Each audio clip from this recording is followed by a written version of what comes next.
Okay, apparently it works now.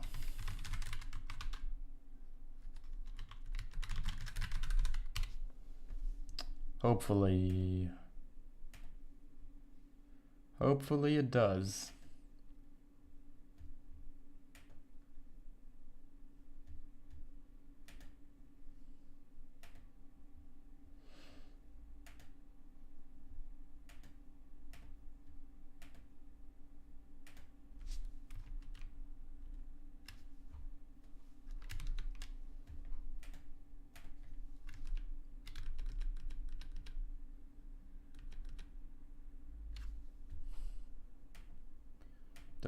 Does this now work? Okay, so apparently Twitch didn't like the bitrate I was using. And I don't know which bitrate I used for the Mac that I was streaming off of. So I hope we are fine now. Okay, so I make a new introduction. Hello. Oh no. Now the cam follows me. Yeah, okay. Great. So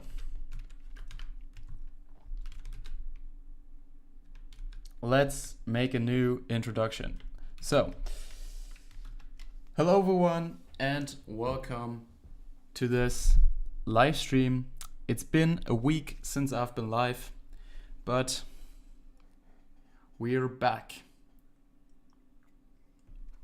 And we're back with the HTTP server implementation in Odin to get to know the language and a feeling for the concepts. And yeah, so today, as you can see, we are not on Mac OS anymore. We dropped the Mac OS to see what it's like programming a cross-platform HTTP server and porting it to Linux. Maybe we have to do some changes to this. I already took a look at it and setting up the machine because this thing is pretty old and it was quite cumbersome to get this to working with the stream. Also having to build Odin and stuff. And the newest version of LLVM, because obviously Odin uses LLVM. And what I also did is, wrong PC, I created this this makefile, which in theory should allow us to run make from within NeoVim, and then we can do copen and then win command H or control W. It's control WH like this, control WH. And then control W, no, it's 5, control W, this. Okay. So put it a little bit over to the side. The problem is the error format is probably not known. So I cannot do cnext. It doesn't really know where the errors are. But obviously we can see them here. It's a little bit nicer than having to switch between windows. So let's see how it goes. Maybe we'll fix that so that it works with a NeoVim. But now we can see, okay, 56, there is a problem. No procedures or ambiguous call for procedure. Yeah, so what we want to do is basically port this to Linux so that this will work. Okay, so conrest buff. So a problem that I have is obviously we put a lot of the constants into this HTTP Darwin.Odin. And that's no good. So we have to pull these constants out and put them into the connection, I guess. So let's see what happens if we run make again, and it just builds. Okay, so obviously what I noticed is that somehow Odin knows that this cannot be, that this main or this file cannot be built on Linux, and we are on Linux. So somehow it knows that, probably because we use kevent and kq here, but I'm not sure. So it doesn't build this file. Instead, it tries to build this file. I suppose it doesn't do that based on the naming of the file. At least I hope so. But it somehow figures out, okay, I cannot compile this on this platform, so whatever, this main, we cannot call it, so we need a different main. So if I do this, or comment this out, so like this, and then call make, HTTP is up to date. It does based on the name. For real?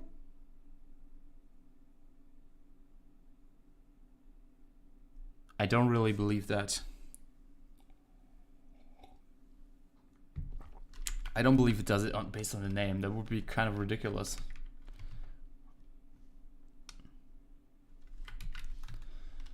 I mean, we could check it. So I could call, so this compiles. Let's actually put all the files in here. So connection, Odin, I don't know which files are also. So HTTP, whatever. And also make clean, clean rm HTTP. So make clean and make. Okay, so this compiles. So let's change the name, because I don't believe that this is actually true. Let's rename this here to Linux, and this one, well, that won't work, and this one to Darwin.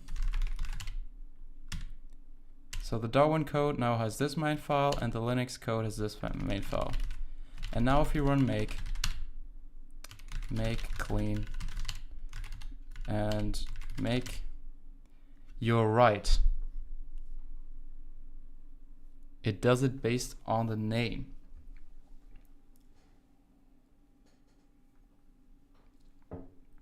Okay, I wouldn't have expected that.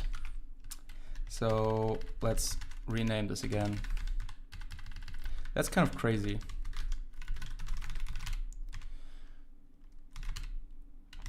That is kind of crazy. So, okay, then it does it based on the name.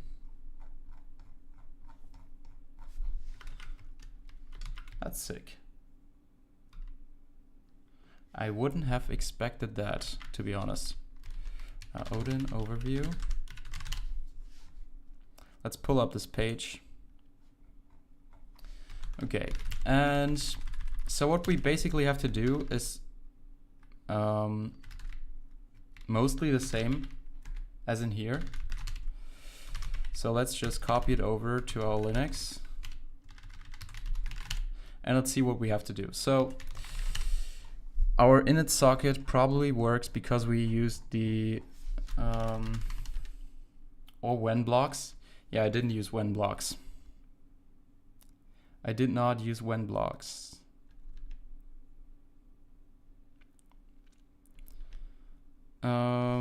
Let's see, init socket. I had this init socket here. Let's just copy it over and paste it in here. I mean, this is cross-platform because we just use the Odin thing, but whatever, just take it. Also, most of the stuff that we use at the moment is cross-platform, so it won't make a huge difference. The only thing we have to do, also we can do that here. Found that kind of cool. Oh no, yeah, whatever. Proper, it's been a while since I've been in this code, 1 week. Okay, so we have to basically exchange KQ for ePOL. So I wonder So KQ is the event polling mechanism on BSD and macOS, and epoll is the one that we need to use for Linux, right?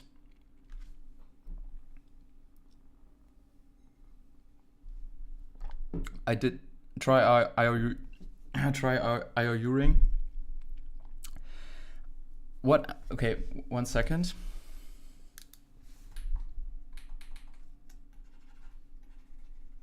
Yeah, unfortunately, on this machine, my drawing board doesn't work, which is kind of annoying.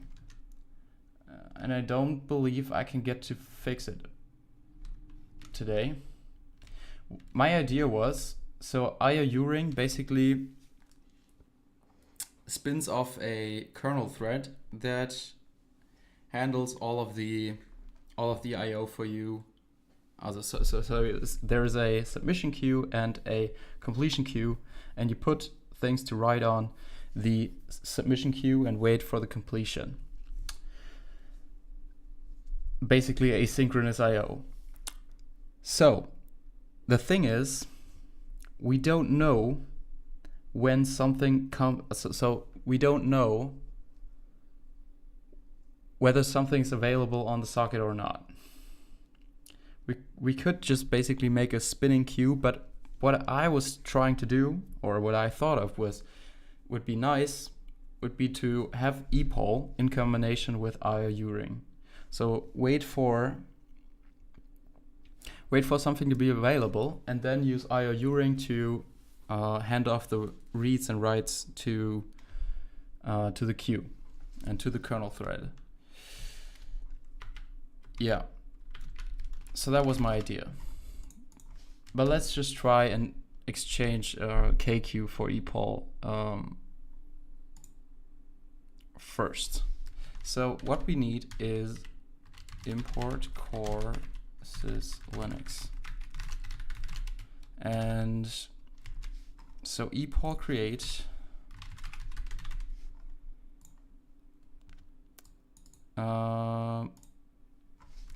let's actually look at the man page. Man epoll. Does it work? That took a while. Okay. So the interface is you create. So create. By the way, there's a good HTTP server repo on GitHub by Leighton. Good chance this will be developed in Odin core. I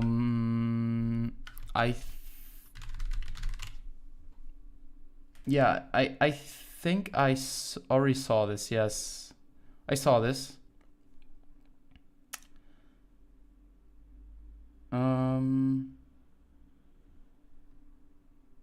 I saw the repo. I didn't really dig into, and there's implementation for asynchronous IO. Yeah, I will look into this, but I was just trying to see what we can do. Okay, so God,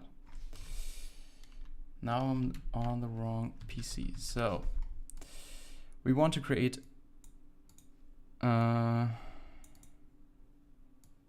must be greater than 0. That's kind of ridiculous.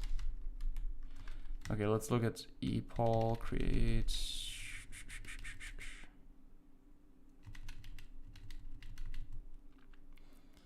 Okay, I already forgot all of this. So let's read through it. The epoll API, blah, blah, blah, monitoring multiple file descriptors. Yes, this is what we want.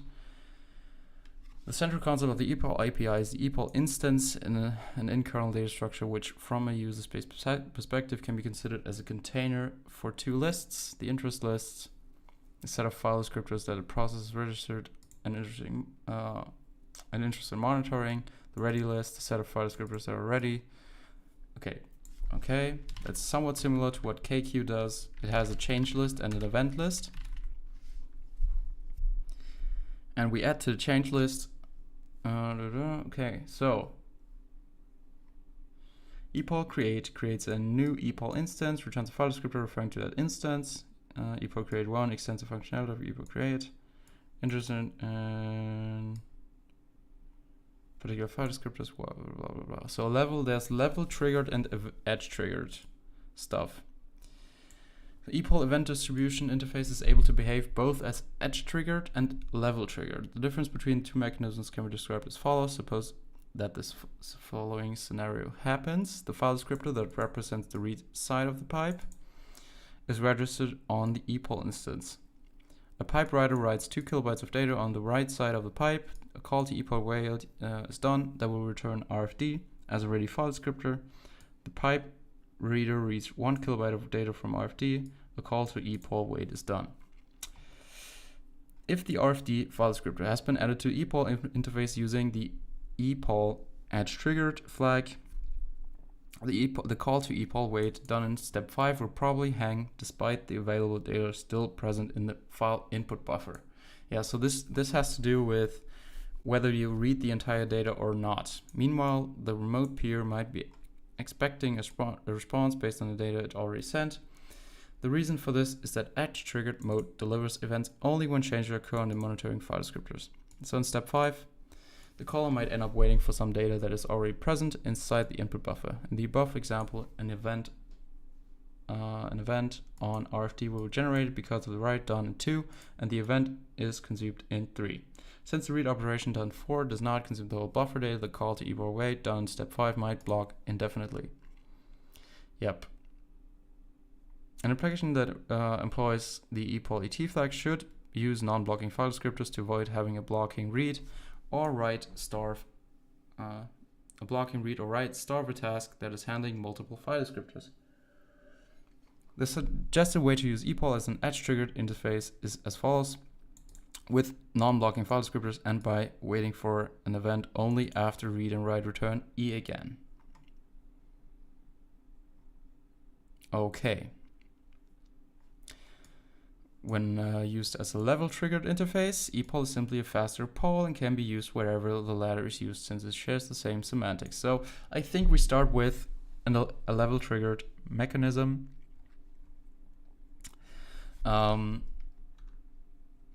Yeah, so man epoll create 1.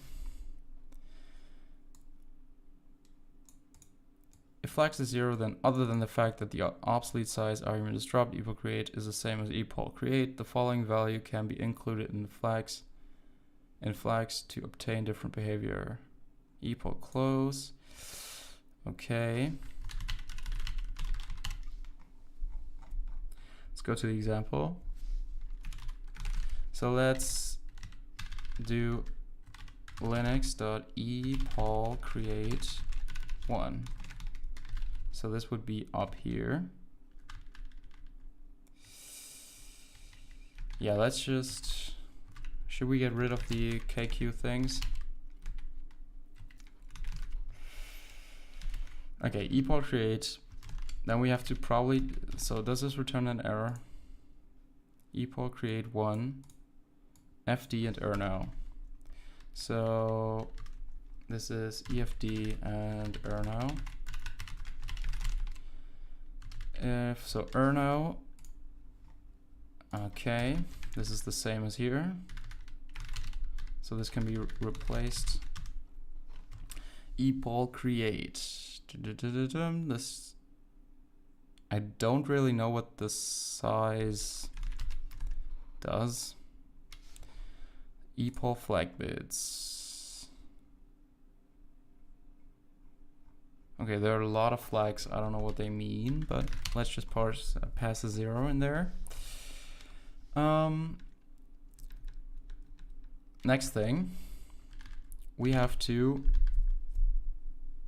create an event.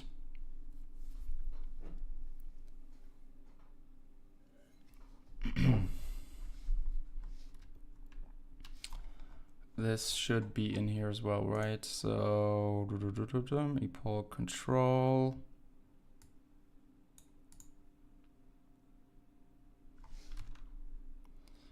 It is done through epoll control, right? Okay, so this takes an epoll event. This is a struct, a packed struct. Events.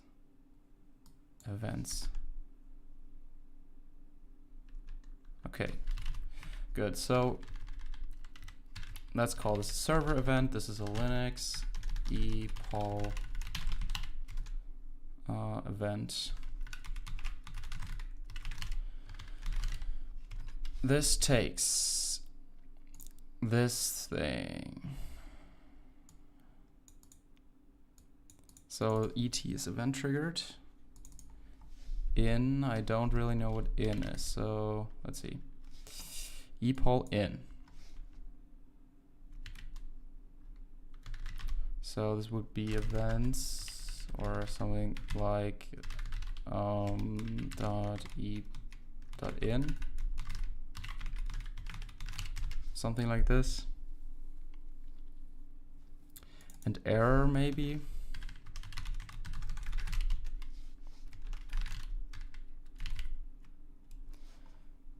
Then this has data, which is epoll data. So a raw pointer, file descriptor, U32, U64. Oh, this is a union, okay. Okay, so then we put in the file descriptor, which is the server file descriptor, which is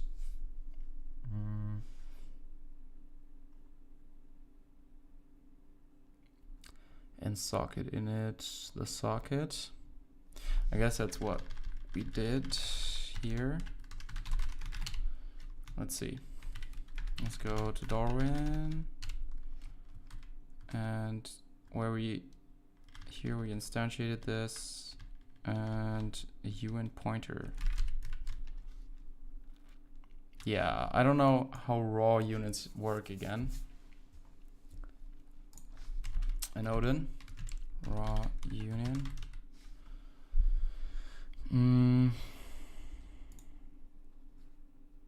How do you instantiate this? We will see. Maybe FD is equal to this. I don't know.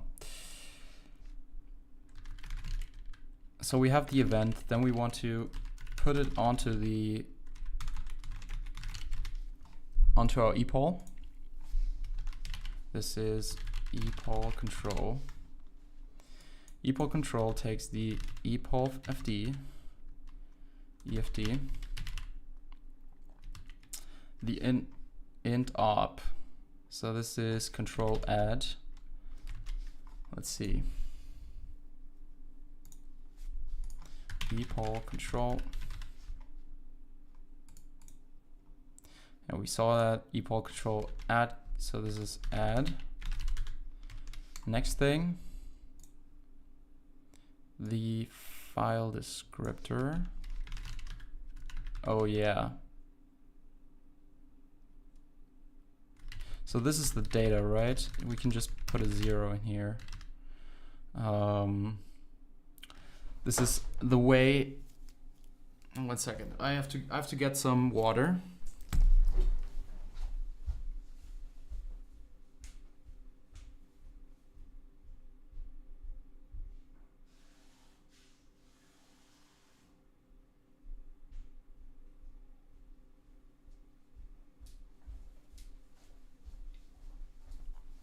So this is the data that we can get out of this when the epoll returns some ready file descriptors to us.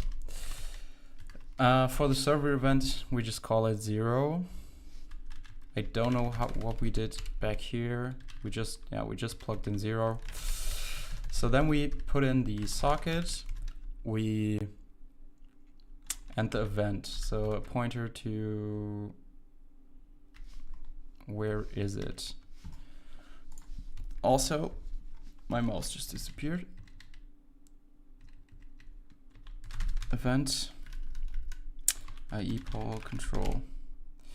Okay, so this only returns an errno if errno is not equal to none.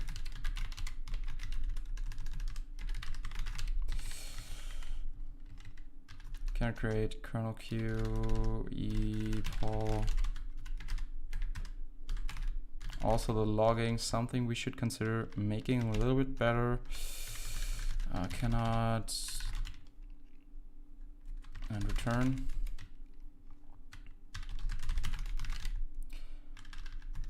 Cannot add socket server socket to equal. And this takes the server event. The server event. Good.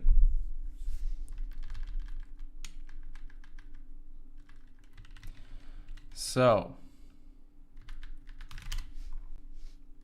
next thing is to call wait. So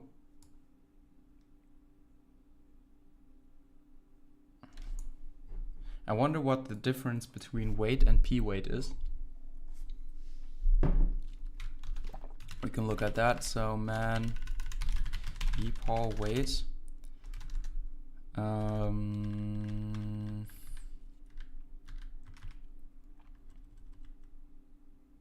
Equal p-wait. It also has a sig mask. Okay.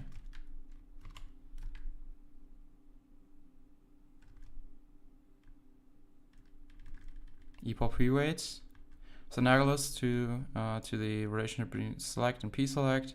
Allows an application to safely wait until either file or script becomes ready or not, until a signal is called.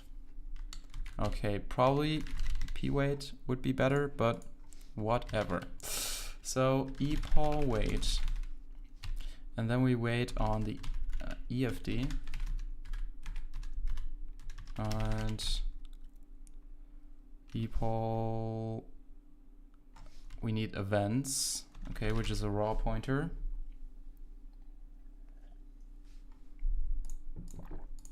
So let's say we have max event count. So in Darwin we set this to 16. So let's have it here as well. So this is our events, which is an equal event array, and then we put it in here, events. Probably have to put this into a raw pointer. Equal wait, the count and the timeout. So this is the count, max event count, and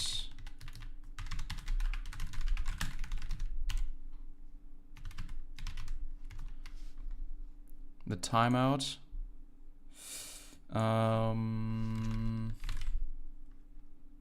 Man equal wait timeout. We're specifying timeout equal to 0. So okay, let's just make it -1. So it spins indefinitely. Whatever. And I think that's it. So this is the ready count, I guess. And it also returns an error. So let's call this equal error. So if error equal error is not equal to none, error polling on equal.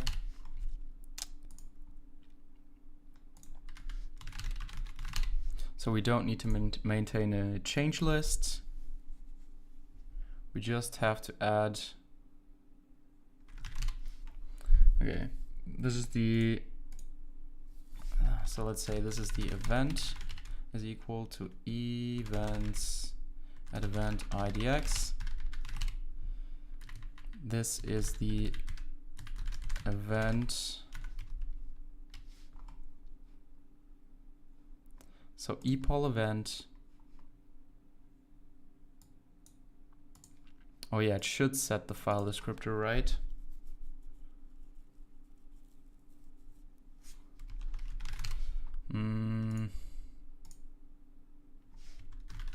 Let's, or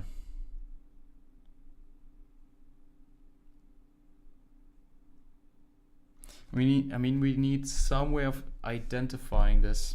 In KQ, you had both some data and the file descriptor. Here we don't have that, so we need some way of specifying. We could put in the. We have to associate it to a connection.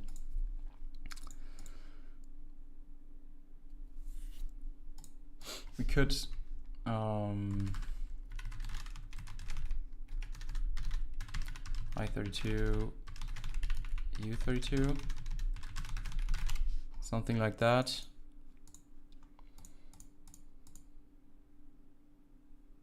And then cast it back to an I32, maybe. So event dot U32 is equal to U32 I32 -1.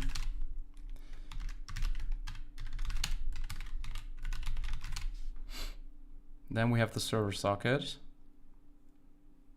This is probably not the way you would do that, but whatever. Oh no, it's ePol event that is returned back, right? ePol event.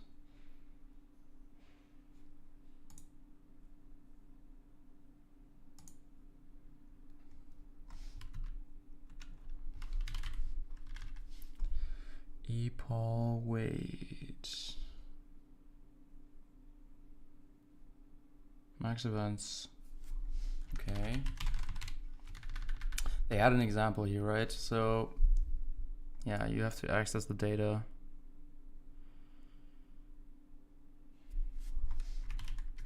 Okay, so whatever. Let's just try and do it like this. So we accept on the socket. Then we try to acquire a connection.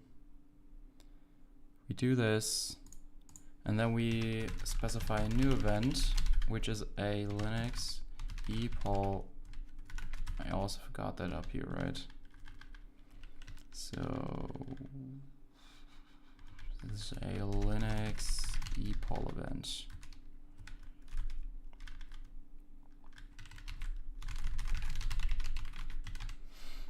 Linux ePol event. Next thing would be to specify the flags. So this would be .in error, and the data would be just the connection, right? So this is the con IDX. And then what we do is ePol control. And I can also already do this to handle the error here. ePol control, EFD. The next thing is the events. Then now it's add.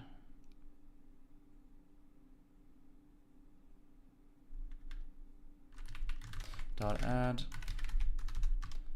Then we add this with the client, and also the new event.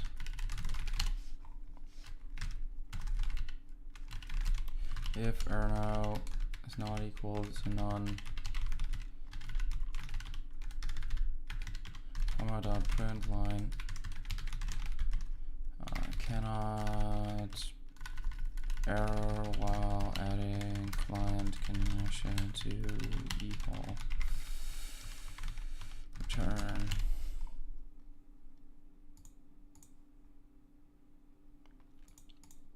Okay, and here what we do is we say event.u32.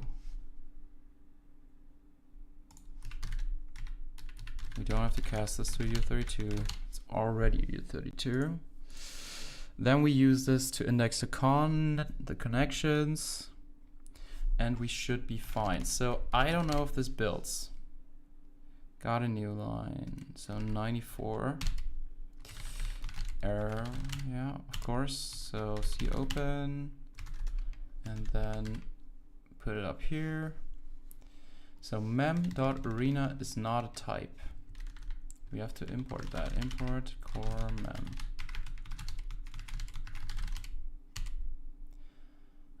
Import core net.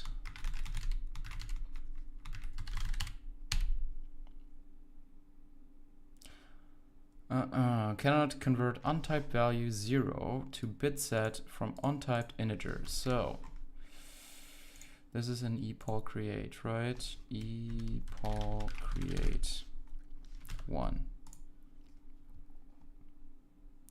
This one's a flags. Okay, so what we do is epoll create 1 and dot none in here.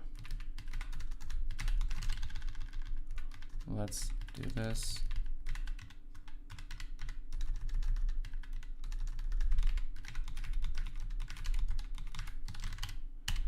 Okay, next thing, dot none for untyped enum. I thought, okay, so this was, oh no. So this is just an empty thing, right? Is that correct?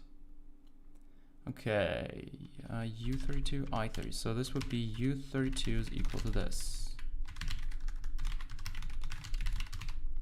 Is that correct? Countercast I32 as U32 from I32. Maybe this is a transmute. I don't know.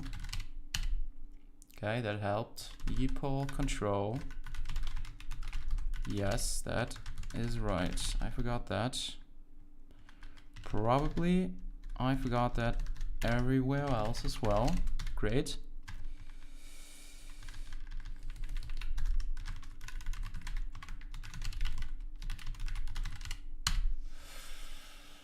Socket.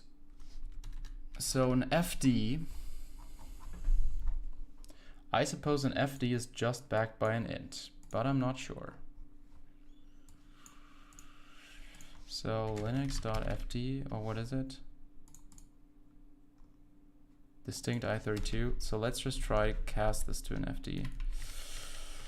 Socket.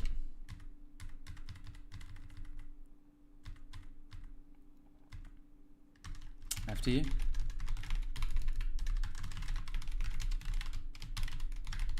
Does that work? Okay, epoll event is not declared by Linux. Yes, it is. But I capitalized it wrong. Epoll.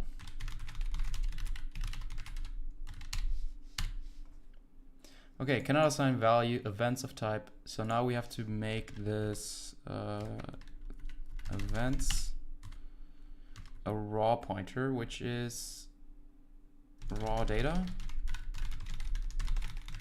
I think this is how it works. How do you get out of here? Okay, raw data expects a how do you do this again? Multi pointer, multi-pointers. Implicit conversion to raw pointer like all pointers. How do you make a multi-pointer?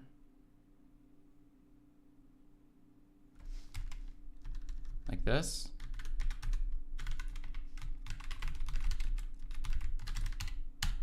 No, this is not how you do it.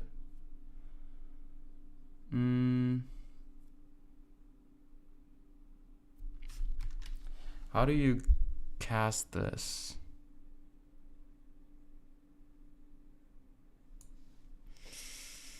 Multi-pointers.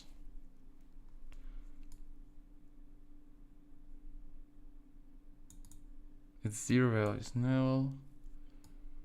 Index, slicing, dereferencing. Huh. How do I get a multi-pointer? Oh, raw data. Okay. Raw, I have to do it like this. Oh yeah, that makes sense. Okay, great. So event count. Yeah, let's call this event count.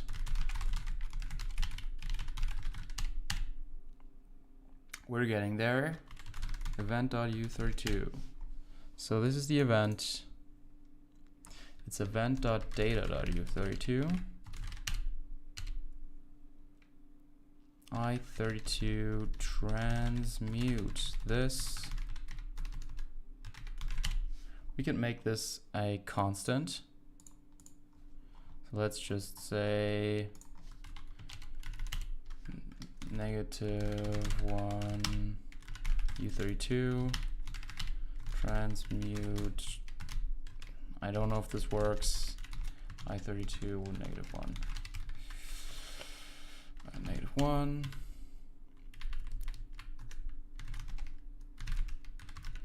And -1 u32.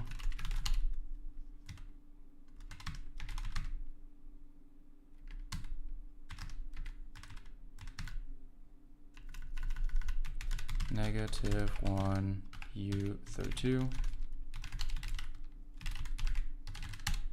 Let's see.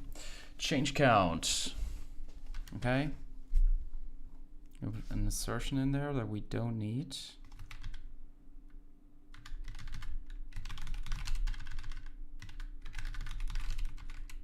We are getting there. Still wrong capitalization. Con IDX. So this should be U32.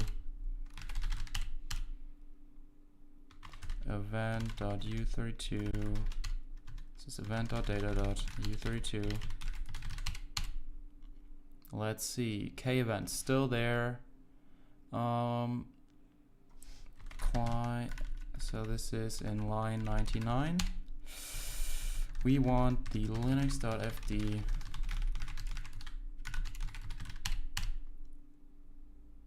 Okay, so this is something that we have to now check.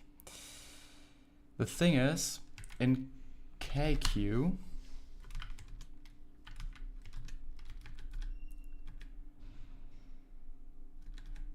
we have the advantage, or at least we have the possibility to check whether some flags were set in the K event. That is, for example, end of file. I don't know if this exists for the E poll as well, but I suspect it does. So let's look at this. So E poll end of file.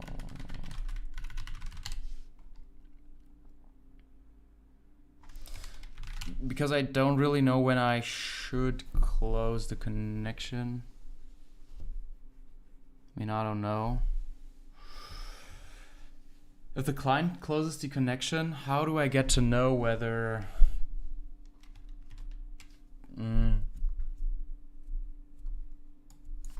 epoll get client close?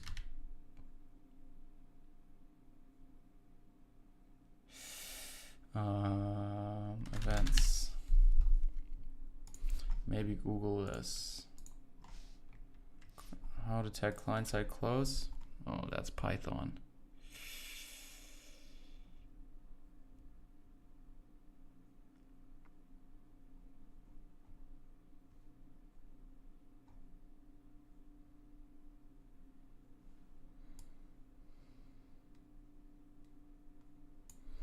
sockets rate to is equal to select epoll on the server will throw a flag with bit 24, epoll in, epoll out, epoll up. So the bit 25, you can see how epoll error is not being detected because all of your elif statements don't translate so fast. Okay.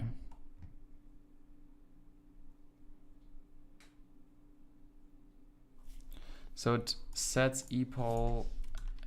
What does that even mean? So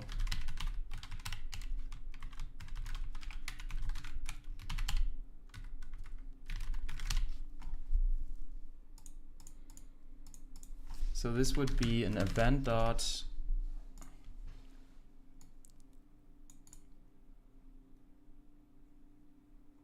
is it flags? No, it's events. It's kind of weird.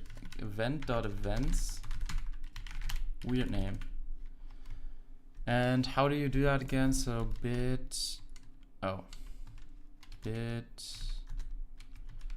sets.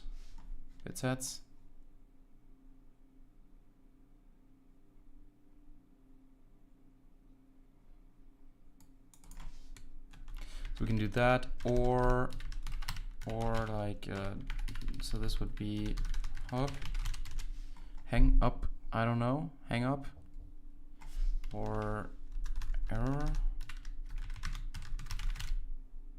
Oh, should we include error here? I don't know. Suppose not.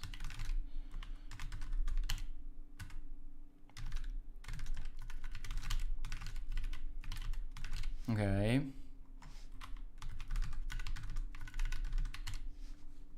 We have to test this, obviously. So this would be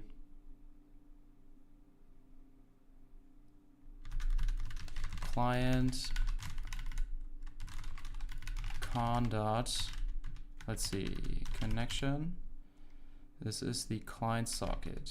Client socket.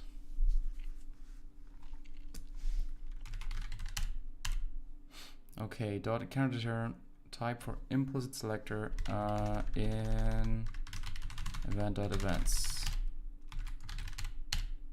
Okay, so now we got something that compiles, which is great.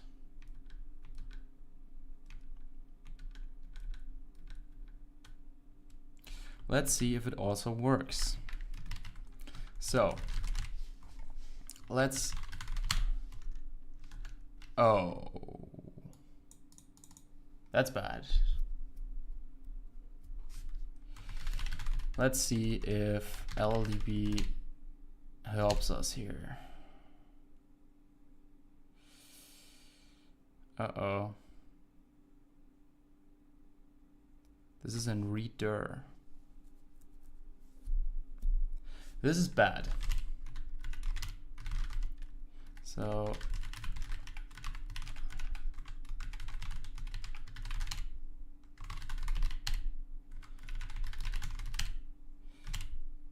this is very bad.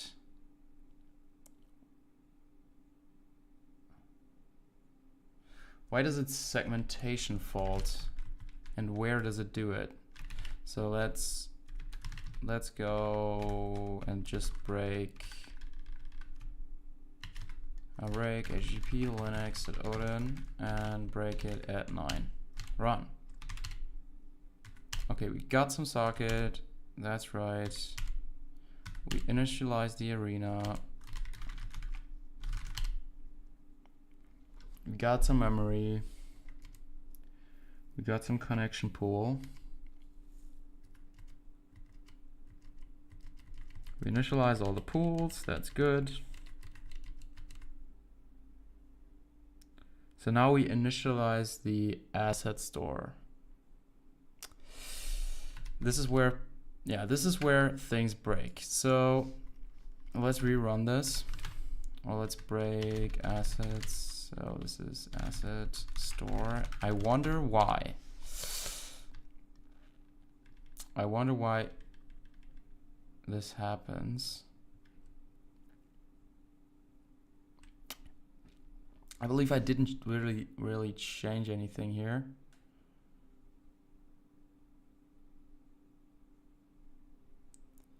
So if the count is equal to length of assets, yes. If get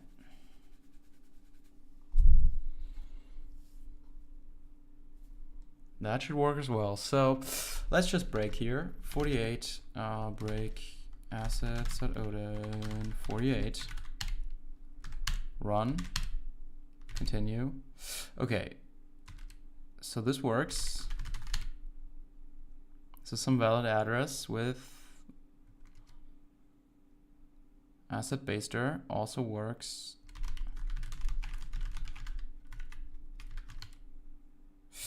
Ooh, this is null. We should have checked that. Open dir if asset baster is equal to nil. Format.e now let's just say error is equal to true. Return. So that shouldn't happen. HTTP Linux and asset store init. This returns an error. So if error format.e print line cannot initialize static asset store and return. So this should not happen again. This is basically make clean, make, oh, now it breaks, so this is probably because this is a redeclaration.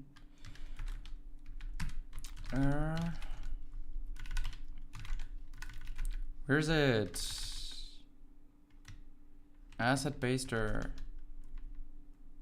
No, okay, that was wrong file. Asset store error. Asset store error. Let's see. So now when we run this, this should now cannot initialize static asset store, which is good because we don't have it. We have to make dir assets. We have to go to the assets.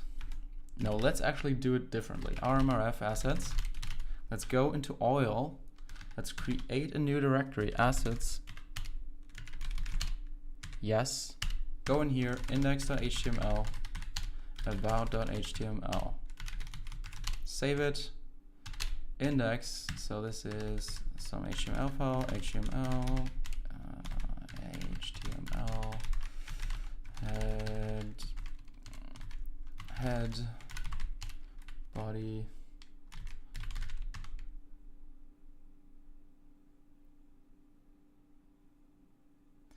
Hello. You could benefit from using OLS LSP. Yes, I believe I could benefit from that, but I feel like when I use an LSP, I sort of get lazy and don't learn the function definition. So now we have to do it the hard way. And maybe we benefit from that. So I try not using an LSP right now. Let's go. You found the main page.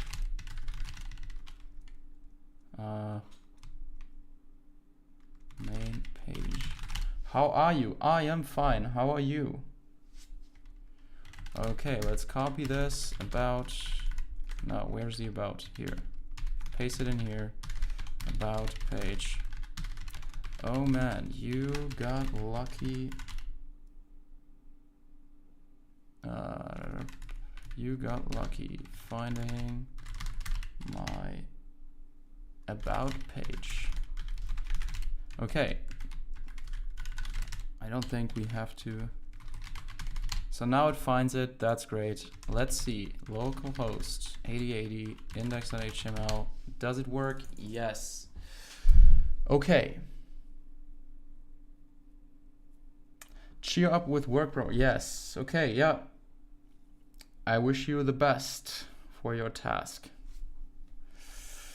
Okay, does about.html work?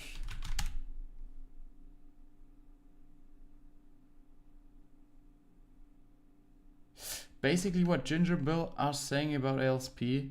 Yeah, I don't know what he said about LSPs, but I used an LSP. Oh, it's actually wrong. I think it's title. Classic. And title. Yeah, I tend to rely too much on it. But you can be faster, especially if you don't know the function definitions, like I do at the moment. Okay, so this works. The problem is I don't know if this also works if it cleans up the connection when I close the connection on the client side. So GP, I would say we break here. So let's start the debugger and break at 112. Good. Okay, let's run this. And if we now say, okay, curl, no, netcat localhost 8080. Oh, I don't have netcat on this machine. Are you kidding me? Netcat localhost 8080. Okay, that works. Apparently, huh?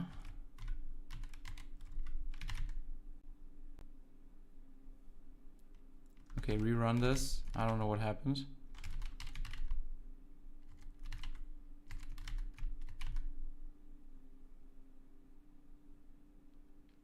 Okay, we have some connection. Let's print event.events. That's nice that it prints like this. That's great. So in is true, blah, blah, blah. Okay. What if? So continue, and let's close this. Oh yeah, it shows up. And print event.events.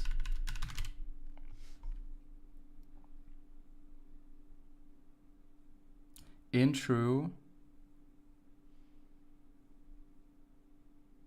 What is this?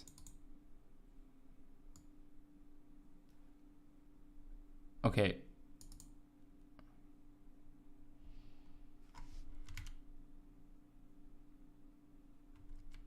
Oh, that's kind of unfortunate.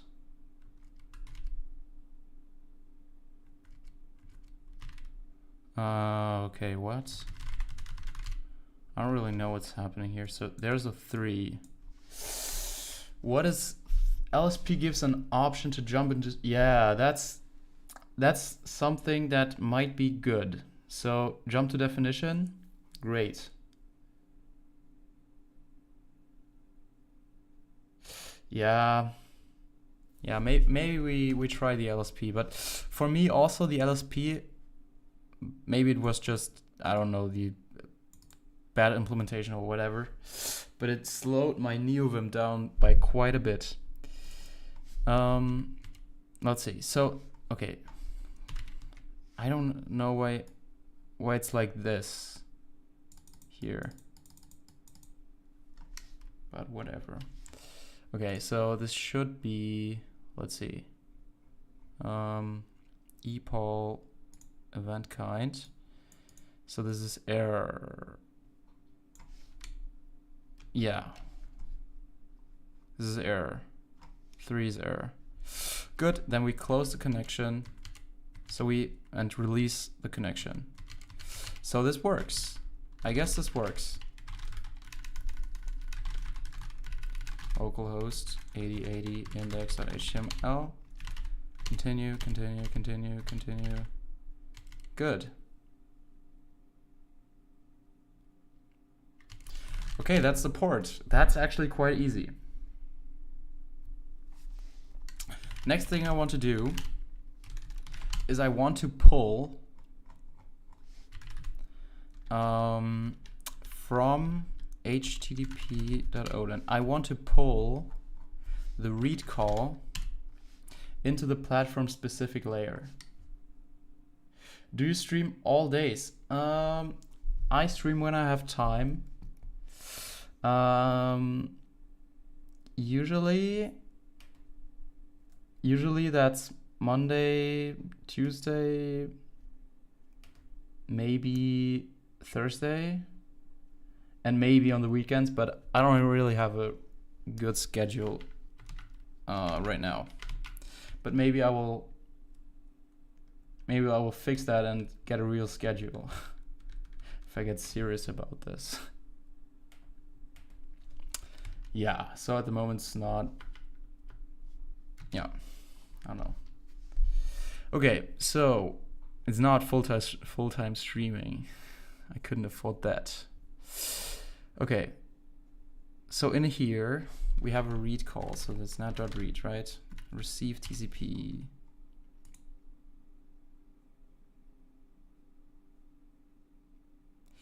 If parser offset. Okay, so this would be something we have to. I follow you in GitHub.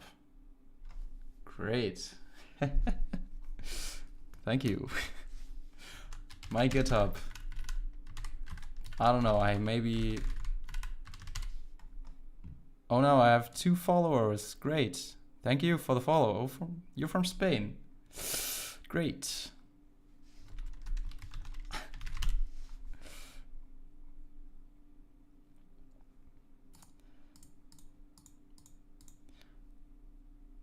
Very nice. Okay, so the thing is, I want to pull this receive thing out. So this entire thing, I think it's the entire thing.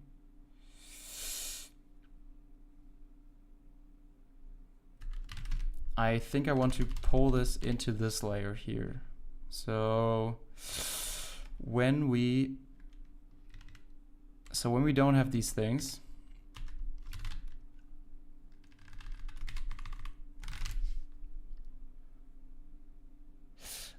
also using keyword is considered anti-pattern. Yes, I know. I tried using it. Haha, using, right? And it's messy. By the benevolent himself. Yeah, I will probably get rid of all of the using things because it's just messing things up.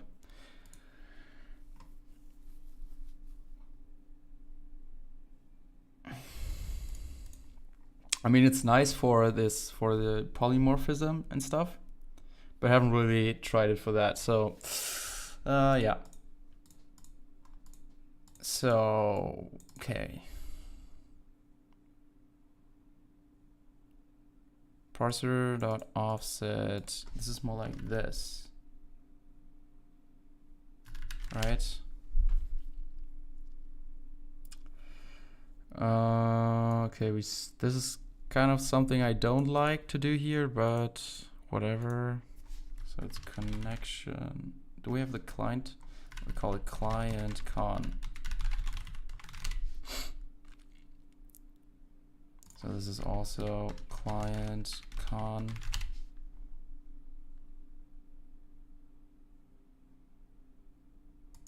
Yeah. You look like Björn Ironskin. I hope it's not annoying for. I don't know this guy. We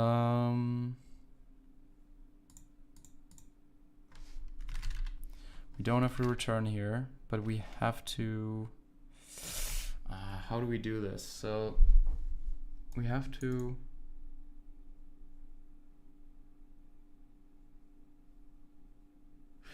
As a character of the Vikings. That's okay. That's. I think I heard of this show, but I'm not sure.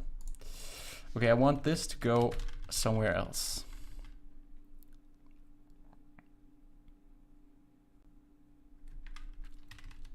I want this to go back into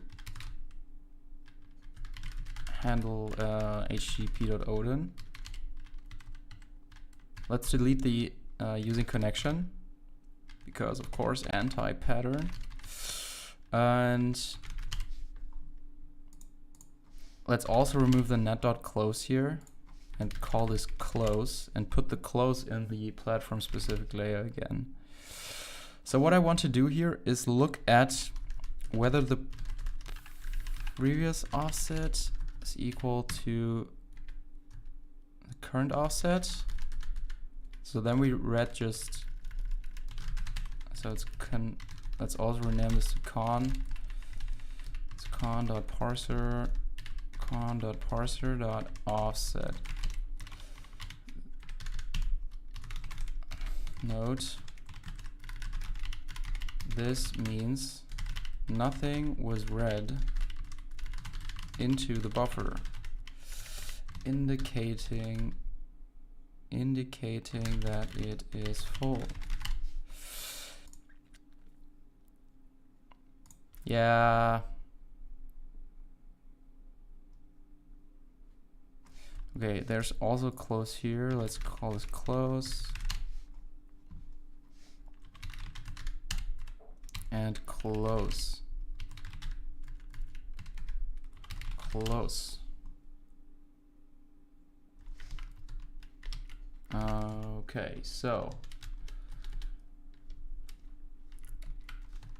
next thing, I don't know if this is a good idea.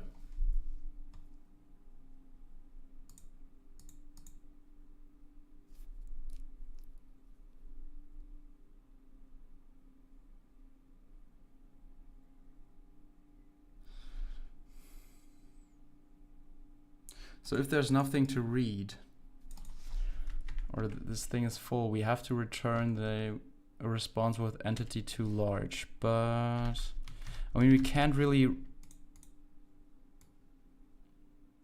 Yeah, we can do this here. We don't need this. Net.close. We need to.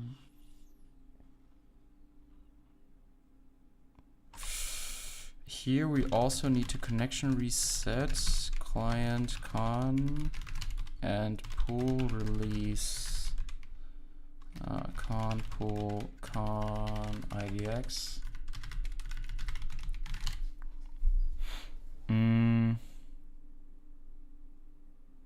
If there's no error, we set the parser offsets, and then we say handle connection. So if this is 0, I mean, this should work. So, and here net.close client con.client socket. I think this should work. C open. I would like to have this working. This is like 15. Okay, let's see. Net receive client socket. Obviously that won't work. So now we have to do a big refactor. Great. So this is client con make. This is in 119. Net.receive client con.client socket. What happens if you read on a buffer that's size of 0? Does it return an error? We have to look at that. Does verify that reading into a buffer with size 0 returns no error.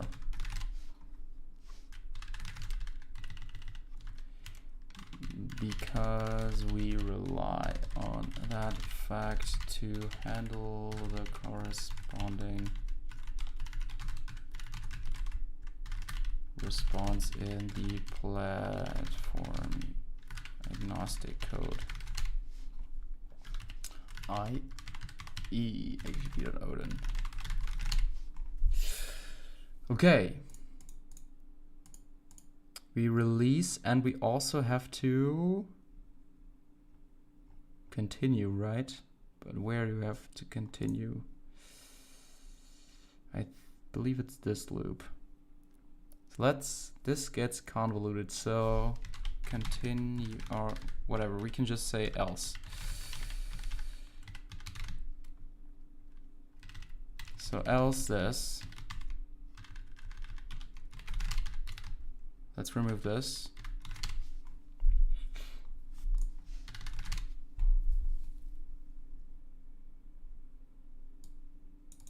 We set the previous offset to the offset, and the new offset is plus equals bytes read. That's good.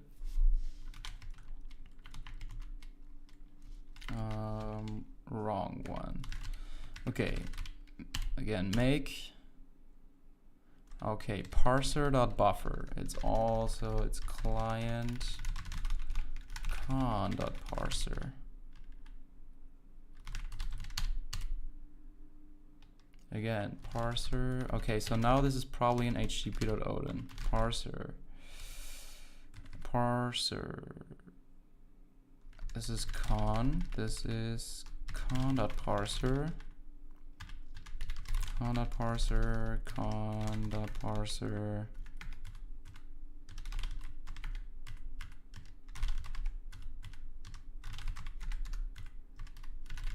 And we could make a find and replace.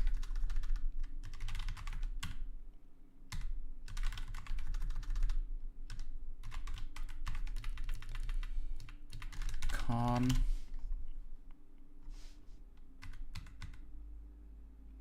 HTTP parse. Oh no. Let's rename this to con. Also, LSP would be great here because I believe we will do a lot of mistakes. So let's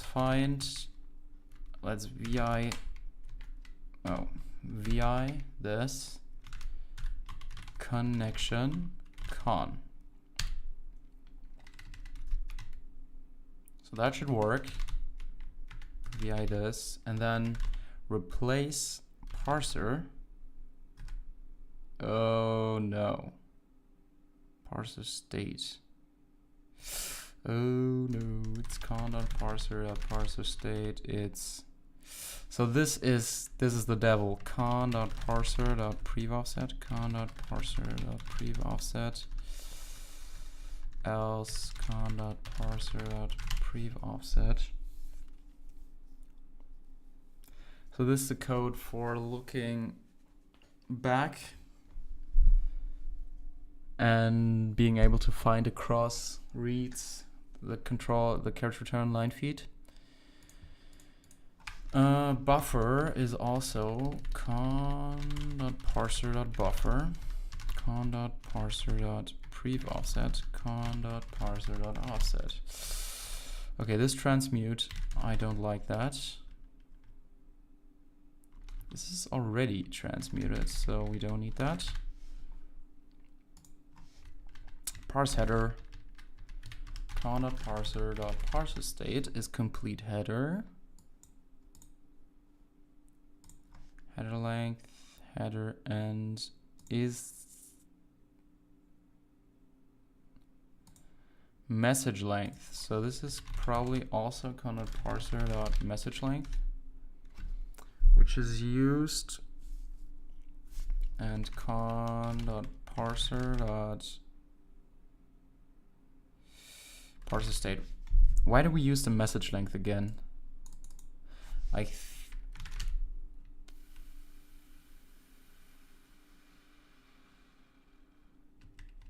feel like in here, where do we use the message length? Message length here. Oh yeah, this is it. Yeah, we have to improve this. So there might be multiple messages in one single read, so we have to consider that as well. Blah blah blah. Okay, good.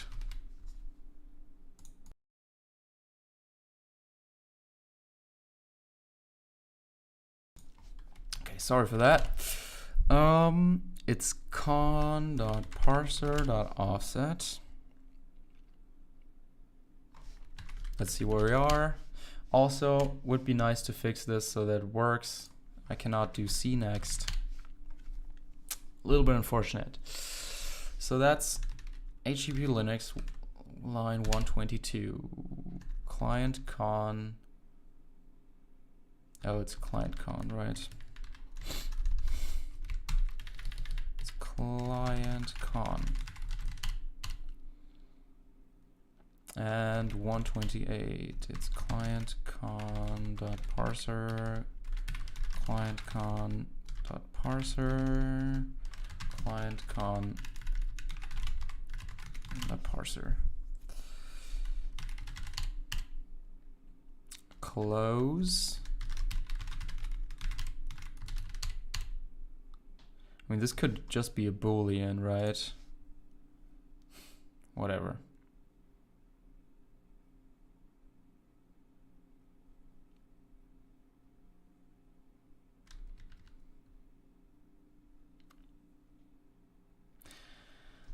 We could say should close. I mean, if we want to introduce some other states, but I don't know if we do that. Okay. Undeclared name client con. So that's in http.odin. Undeclared name in line 351. So this is just con. Make. Oh no. What app do you use to organize your tasks? I'm probably the worst kind of person you can ask that question, because I don't have any app to organize my tasks, which may or may not be good. So this is con. Your app, your brain. What if I don't have an app? Does that mean I don't have a brain? I don't know. So there's some connections things in here. Connection con. Oh, that's bad. Oh no, we replaced some things. GUI connection literal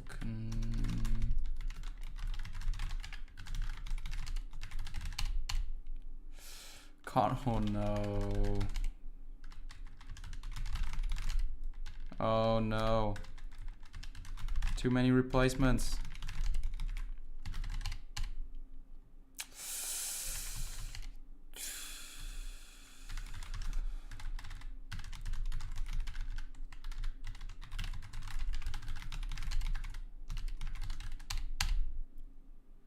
Header end. Is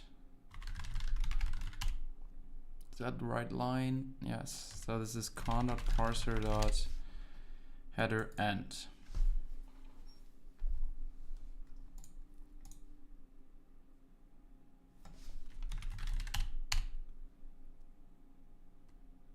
Con.parser.this.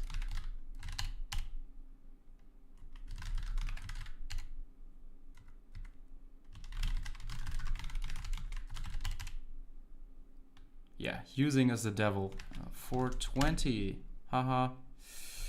Con.parser.state. That's in 424. Con.parser.message length. Con.parser.con.parser. Oh yeah.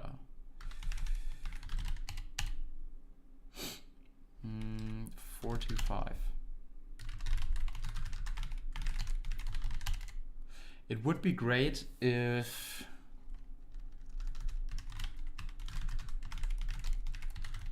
this would work better and I could just jump to the errors. But Somehow it's not the right format. So the next thing in 426.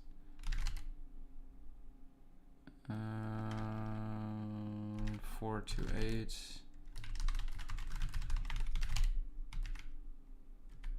And in 4, yeah. Question is, does that work? Okay, still an error. Con.parser. Okay, so now it builds. Let's just quit and call this. Okay, not found. It seems to work.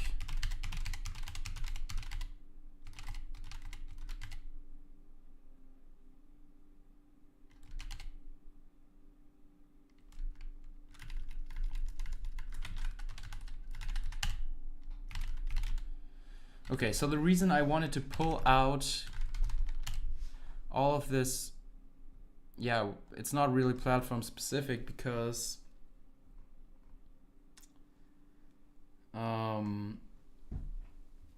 we use the abstraction layer of Odin, but I wanted to pull this out because I want to replace this with IOU ring, these reads, with the kernel queue.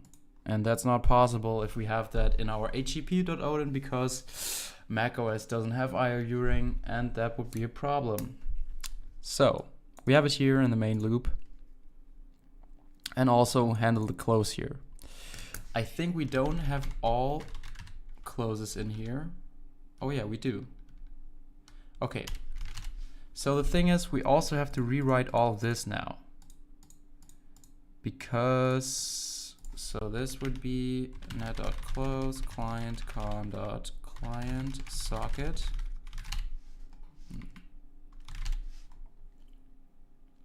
Yeah, and that's it, right? No, we also have to pull out the read. So receive, yeah.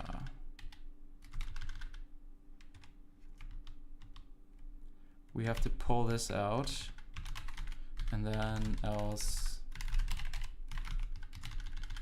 this.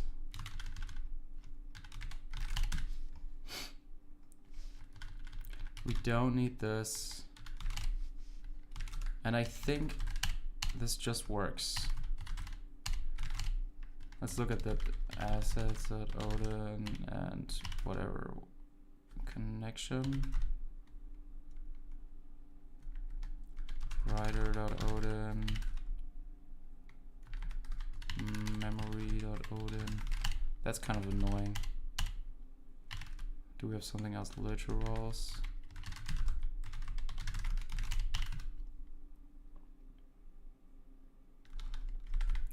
HEP linux.odin, HEP darwin.odin.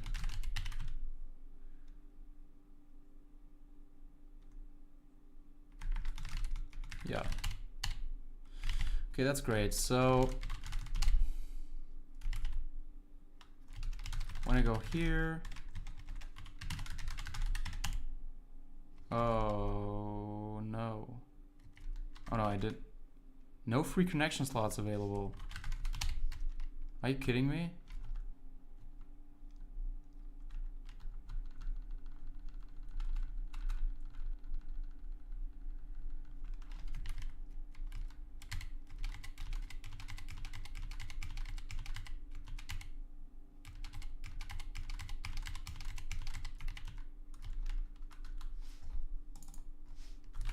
What was that? And why does it work now?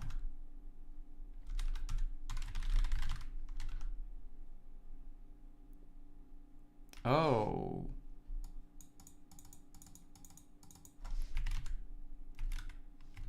So it doesn't work.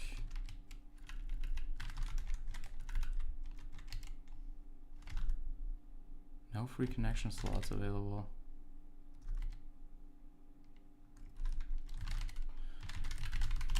So is it reproducible if I call this?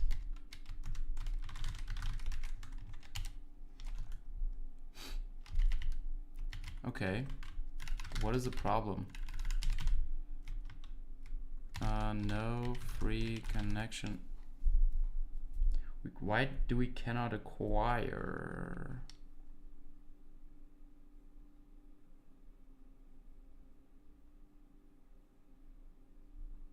Pool acquire.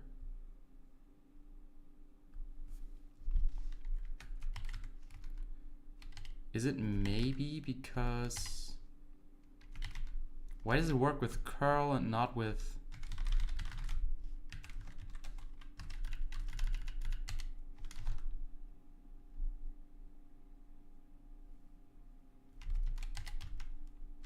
What is that?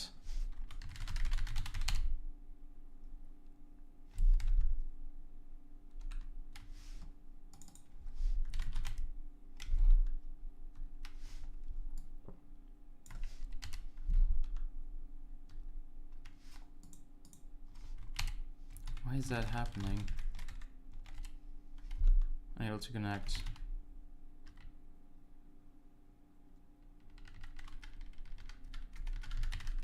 Okay, that is bad.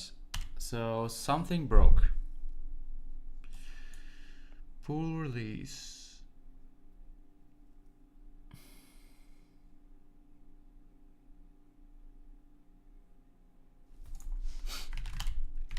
But why does it do that?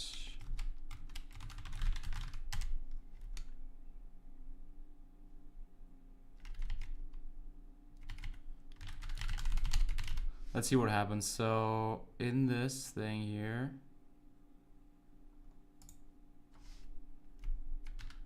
let's break at http://linux.odin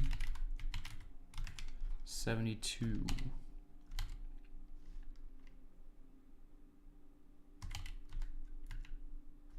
Okay.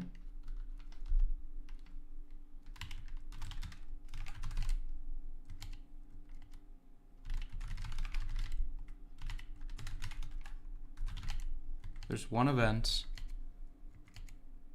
We accept. We get the con IDX. That works. We add the file descriptor. And there's another one.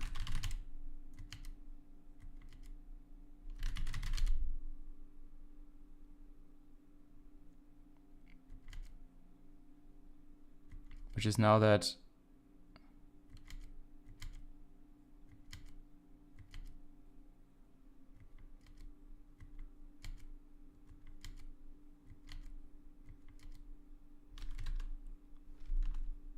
but it didn't print it.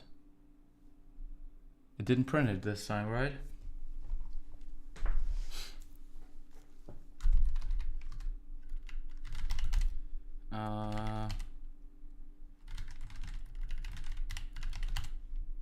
What is it in LDB? info.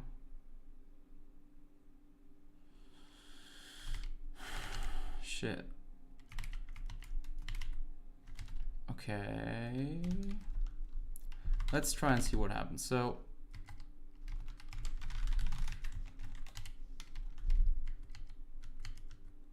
p event count 1. It accepts, gets something from the pool.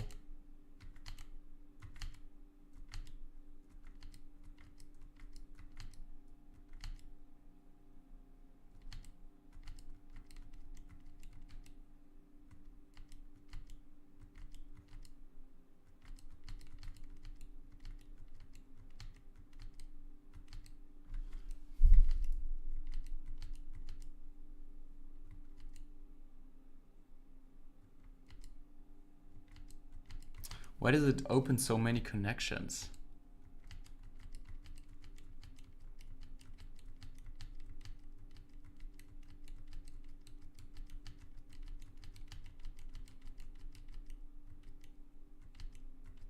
Okay, I don't know why that happens. I don't know why Firefox opens so many connections. Is Firefox just DDoSing me?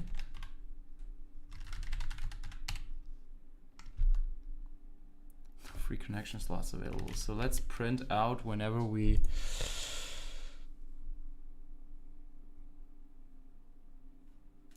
got something. So trying to accept, and let's also, or maybe just print format.print line accepting connection, and then we print the count pool dot free length. Okay, that works. Accepting connection 4. Okay, if I close this, accepting connection 3, 2, 1. Why does it spin off so many connections to my server? And why do we only have 4? Pool init.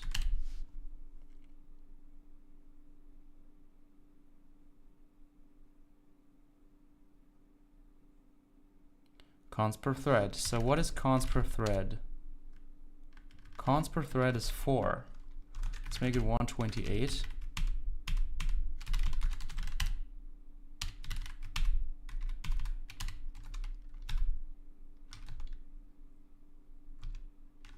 Okay. I don't know what happened there.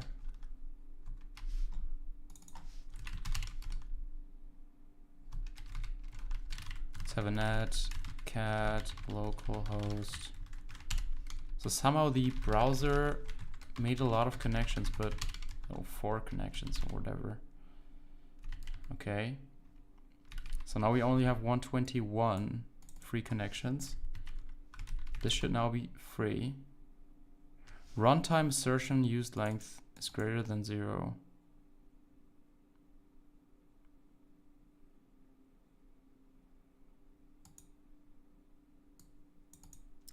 Okay, 91. That is in connection.odin.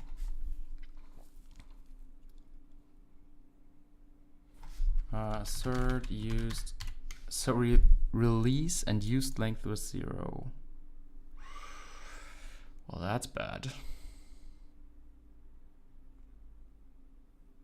The question is, do we release multiple times? HTTP Linux. So when we close a connection, does that lead it to us receiving this event here again?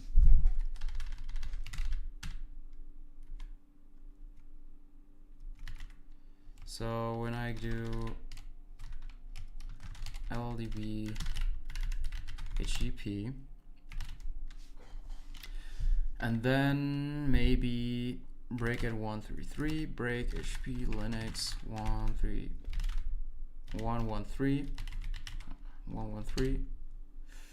Oh yeah, Odin 113. Then run this, then make a netcat connection. Then put something in here. Then continue, then close this connection.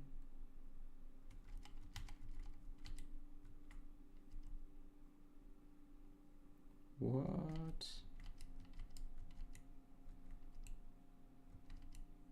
So now we have a close.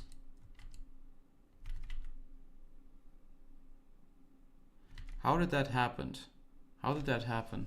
That we get a... Okay, let's poke around this. So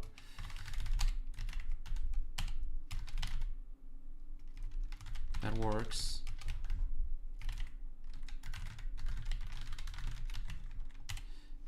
It seems like we're freeing something twice.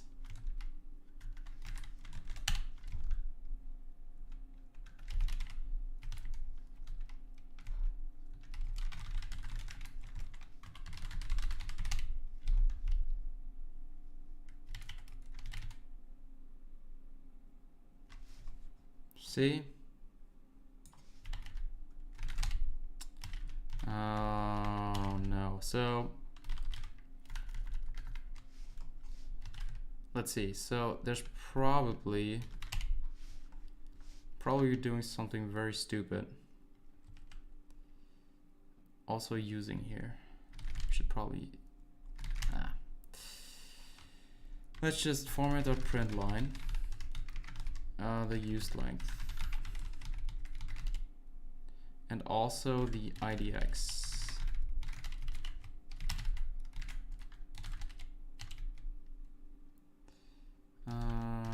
Import for core format.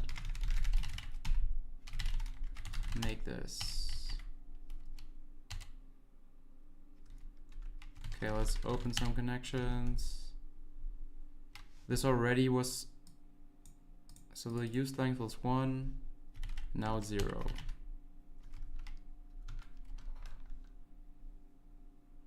Two, and the IDX was 1.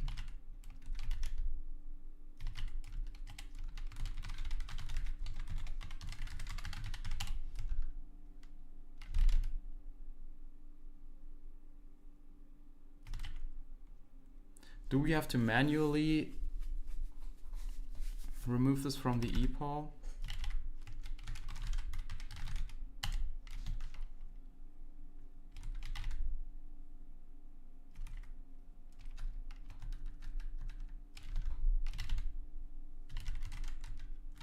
Why doesn't it?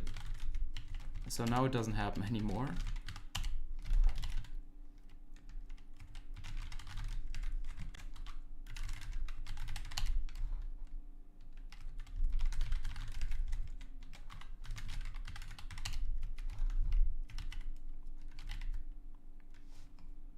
Now it's happening.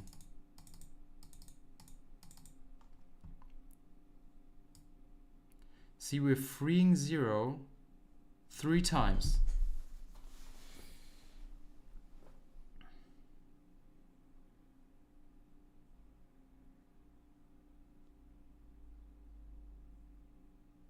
How is that possible?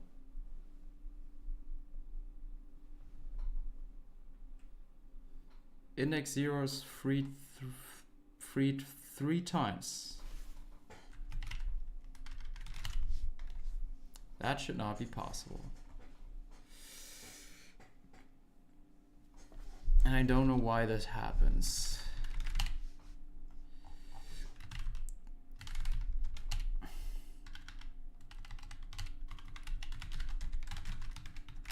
Somehow we free the connection multiple times. That should not happen.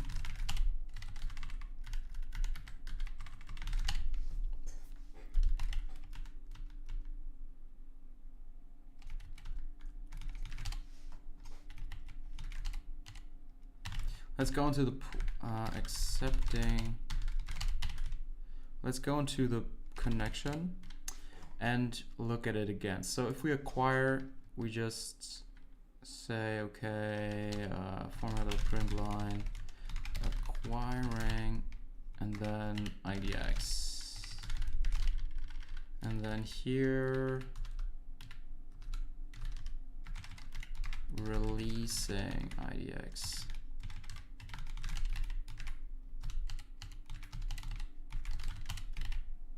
Good. So if we now call this again, let's see, we acquire 0, acquire 1, releasing 1,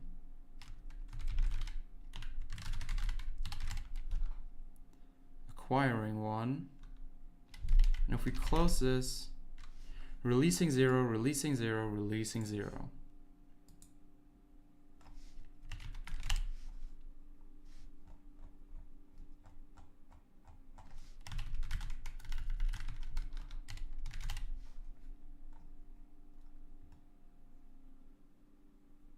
That is great.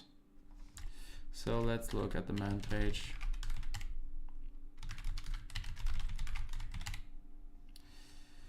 Oh, maybe not like this.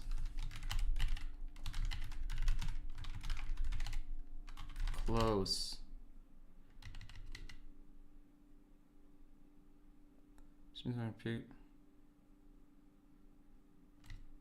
What?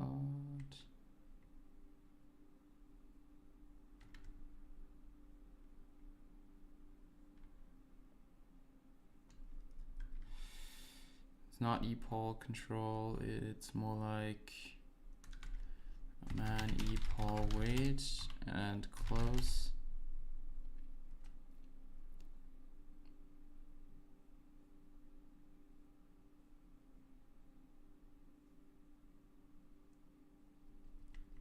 Call will block until. Why do we? Where do we release this? So let's also include the caller location. So how do you do it? Odin caller location. Why does this happen? There's caller location. Okay, so let's also just get into connection and say, okay, so release gets a call location, so lock caller location, releasing from, so let's make this print FLN, releasing connection, and then the index from, and then this is a caller location. Let's see.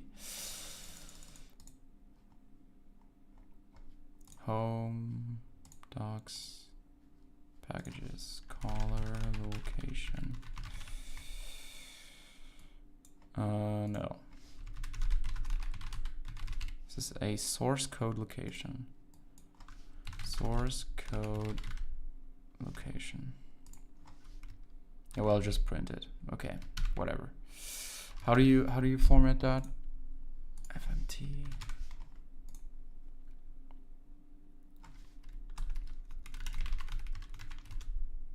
Value. Set compile. Let's see. So let's just open this one. Let's open this. Releasing from 133. So that's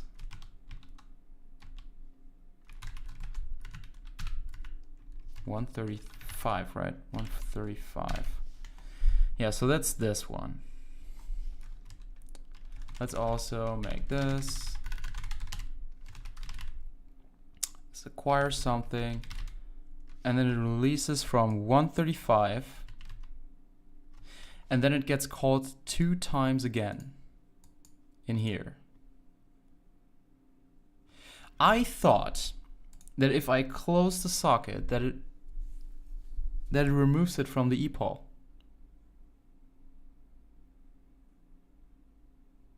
But no, I get called 2 times again. How is that possible?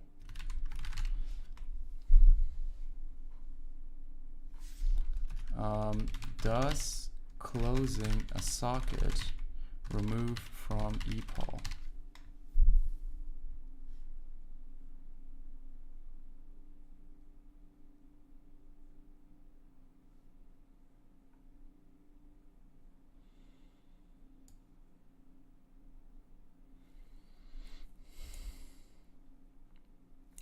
Yeah, I wonder, let's also print the event count. So it may be that just 3 events come in there or whatever, for whatever reason. So print line event count.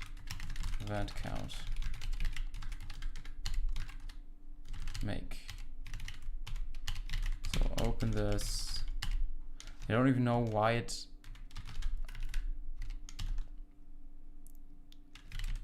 does that. And that's boom. No. This worked.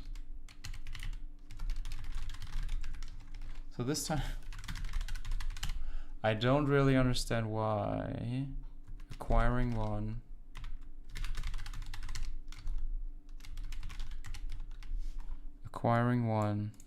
releasing one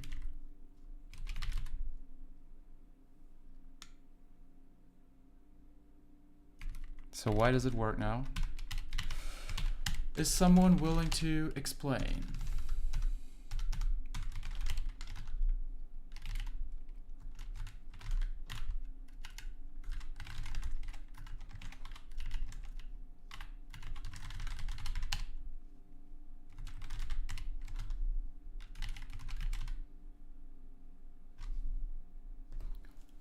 Why? What?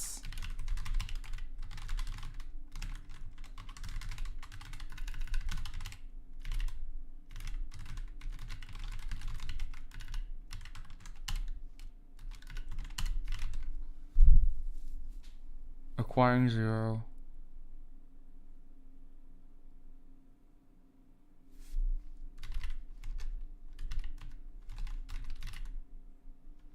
Releasing.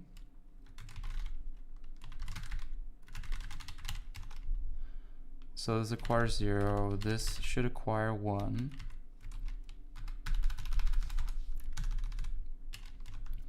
This does nothing.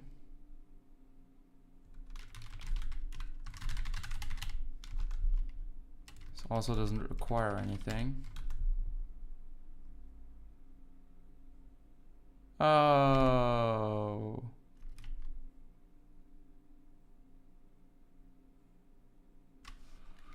Releasing. No, it's. Why is it still there? We first release connection from 136. So that's here. And then the connection. Oh, but that's a different one, right? So that's 0. That's kind of interesting.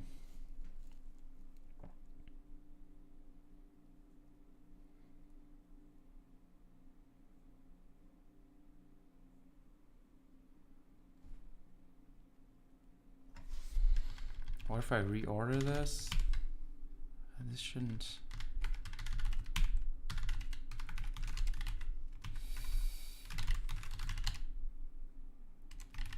I wonder why.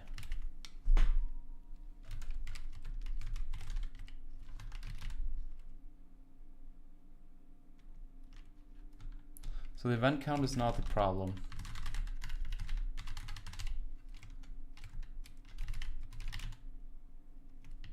This is also working.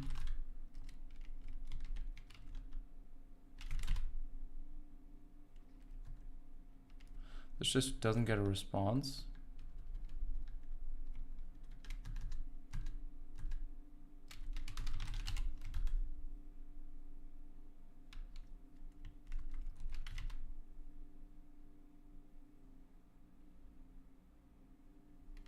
Releasing 1 and releasing 1.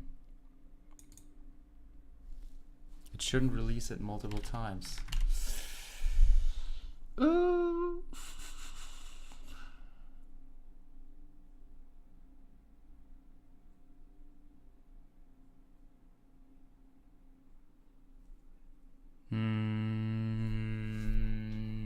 That's bad.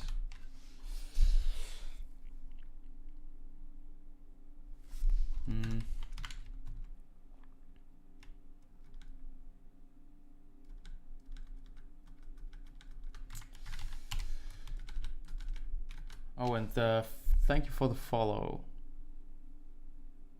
Yeah.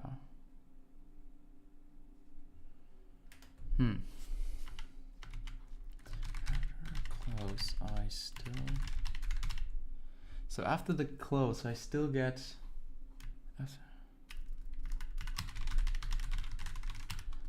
I still get events in ePol. Connection releases.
Okay, so I guess what we do is try to remove things from the ePol.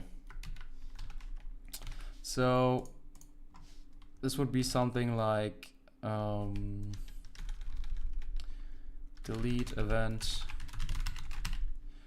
is linux.epol event.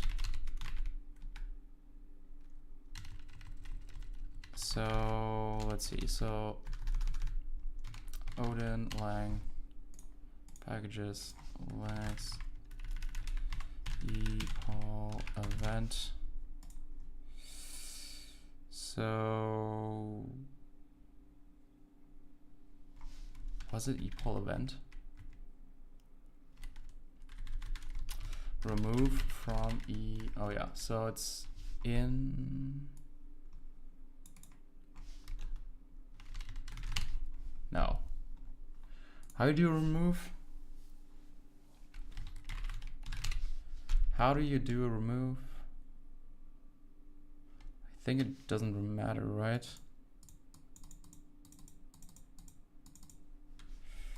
Remove from epol.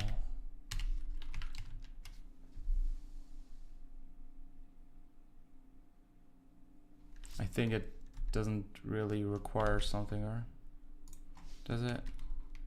It's control delete. Event is ignored. Okay, great. So we don't need this. So we just say epol control.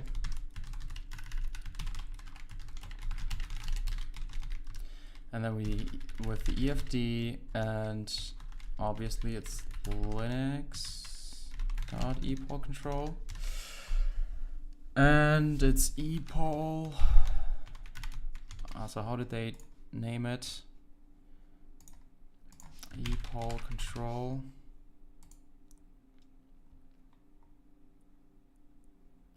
So that would be null. No, that opcode. It's del. .del and then nil. Okay, if epol error is not equal to .none,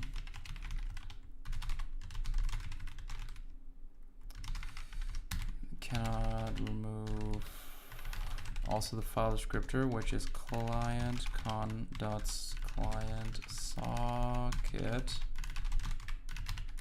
and cast it to a linux.fd. Remove from epol. And remove client socket from epol. Return, I don't know. We should not return here. We should not return here. Probably.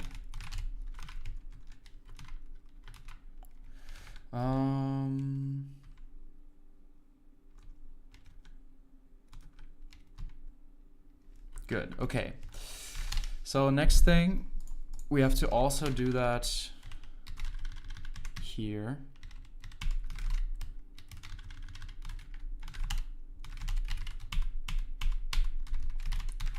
Let's see. Okay, it builds. Question now is, so remove this print statement. Event count.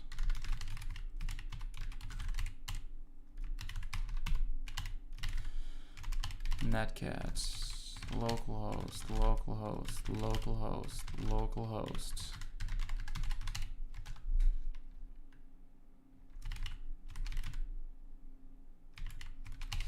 Yeah, so the thing is, oh, see? Now it does that again. So it hangs. Why does it hang?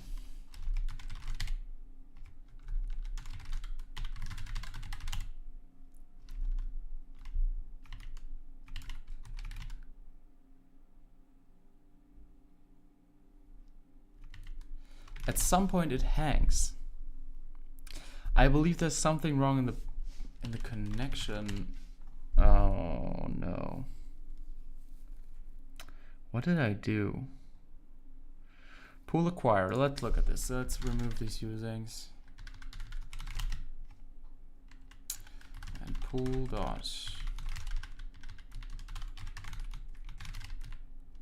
con is pool dot free at free length.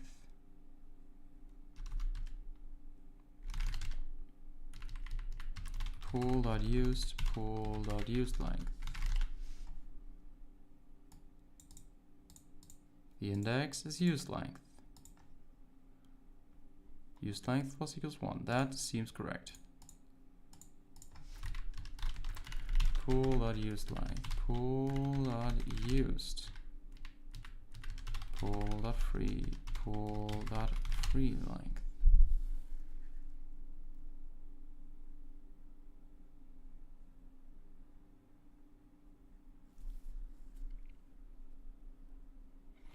If index is less than pool,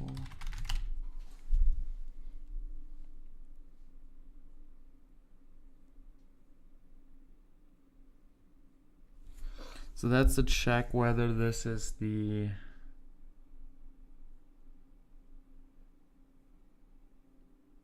whether this was the last one in the used thing.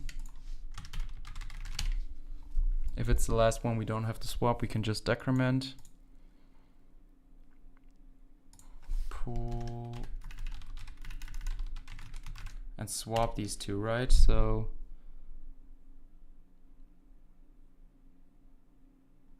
pool at IDX is equal to the last one. The free length is plus equals used length minus equals 1.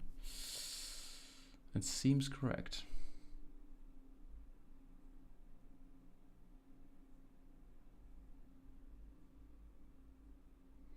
Why are we releasing this multiple times though?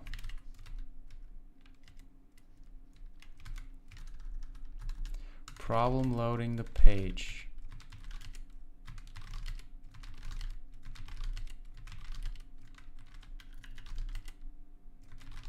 So this just opens. Acquiring, releasing, acquiring, releasing, acquiring, releasing. But what happens now?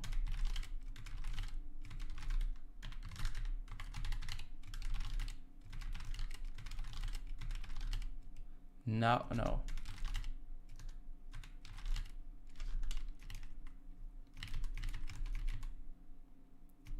Releasing. Acquiring 0.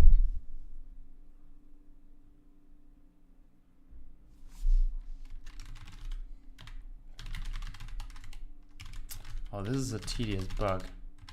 It's also very shitty to test.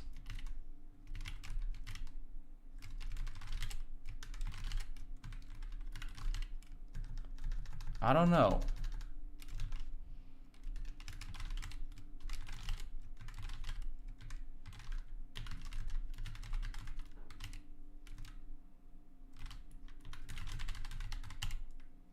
So now the bug doesn't appear to...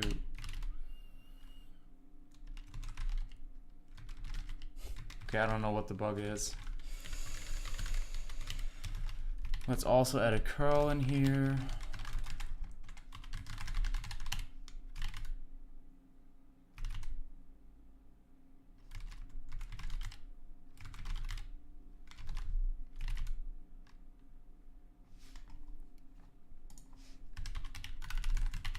When Odin debug. Let's put that in here as well.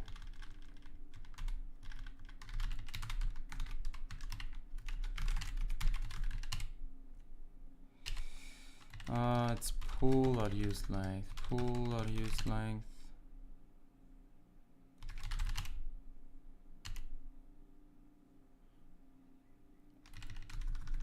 Pool.freeLength. And here pool dot.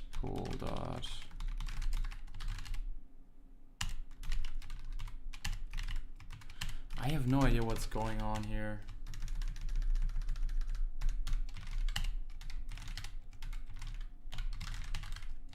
Apparently it works right now. But I also don't know.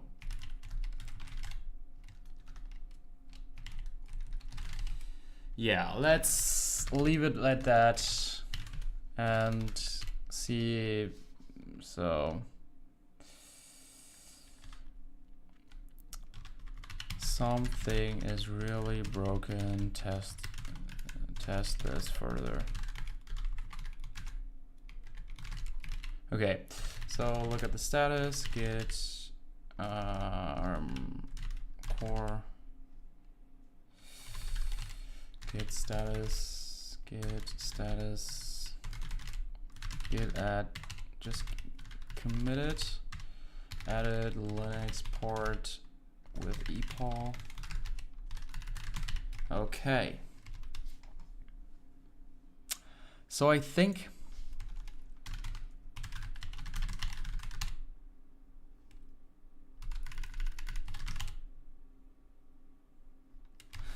that's it for today.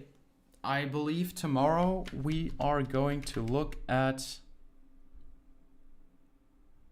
epaul, not epaul. We are going to look at iuring, and hopefully my drawing thing works. That would be great. So see you guys tomorrow. Have a nice day, and